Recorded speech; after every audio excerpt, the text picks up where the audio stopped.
مرنا ہے یا نہیں؟ جس پر ہم مر رہے ہیں چھوٹنے والے ہیں، چاہے بیوی بچے ہوں، حلال ہے، جائز ہے، تجارت بھی جائز ہے،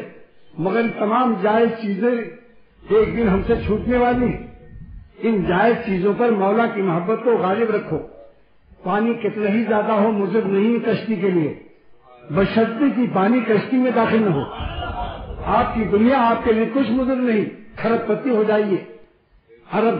کروڑ کا ارب پتی کھرب پتی، سلطنت بھی آپ کے پاس ہو جائے، کچھ مضر نہیں، بشرطے کہ آپ کی اللہ کی ایمان اور دین اور اللہ کی محبت کی کشتی میں آپ کی دنیا کا پانی داخل نہ ہونے پائے۔ اگر 10,000 میٹر پانی ہے زمین سے،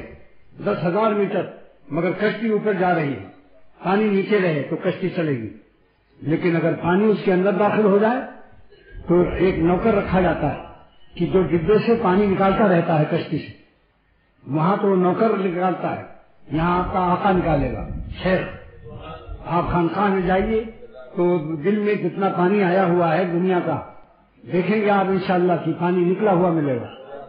حضرت مجدد الفسانی امام ربانی رحمۃ اللہ علیہ مکتوبات امام ربانی میں سرہندی ہیں، یہ فرماتے ہیں کہ اللہ تعالیٰ نے اپنے اولیاء کے اندر اور صاحب نسبت کے اندر یہ خاصیت رکھی ہے کہ اگر گناہوں کے پہاڑ بھی ہوں، اندھیرے چھائے ہوں، آپ جا کے دیکھو کسی اللہ والے کے پاس یا کسی اللہ والے کے غلاموں کے پاس، یہ دوسرا جملہ اپنے لیے کہتا ہوں، میری غلامی میں دنیا تاریخ شک نہیں کر سکتی، گناہوں کے اندھیروں کے پہاڑ اڑ جائیں گے۔ یہ صحبت وہ چیز ہے۔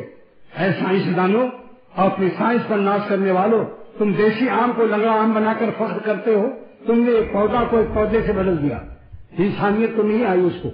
لیکن اللہ تعالیٰ نے قرآن پاک میں عام انسانوں کو ولی اللہ بننے کا پیوند کاری کہ دیسی آم لنگڑے آم کی پیوند سے لنگڑا آم بن سکتا ہے، تو دیسی دل ہمارے دوستوں کے قلب سے پیوند کھا کر جوائنٹ ہو کر مل کر کے ان کی صحبت سے اولیاء اللہ کا دل، ان کا دل اولیاء اللہ کے دل سے تبدیل ہو سکتا ہے۔ یہ قرآن پاک کی ٹیکنالوجی ہے، ان امام صادقین کی تفسیر ہے، بشرطے کہ دیسی آم اور لنگڑے آم میں لوزنگ نہ ہو، پٹی سخت بندی ہو، کسی اللہ والے سے دل ایسا ملاؤ کہ اس کی مرضی اور مشورے کے خلاف نہ چلو،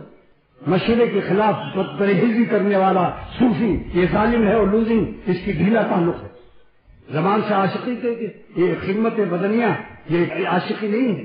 اللہ تعالیٰ کو عاشقی پسند نہیں ہے کہ ایک آدمی شیخ کا پیر ہاتھ دبا رہا ہے، اس کو ناشتہ کرا رہا ہے، بظاہر دنیا دیکھتی ہے یہ سب سے بڑا خادم ہے، واللہ کہتا ہوں اگر یہ نافرمانی کی عادت نہیں چھوڑتا تو اللہ کی نظر میں یہ نالائق ہے۔ شیخ کیا کر سکتا ہے؟ شیخ اپنی اولاد کو بھی ولی اللہ نہیں بنا سکتا، تم کو کیسے بنا دے گا؟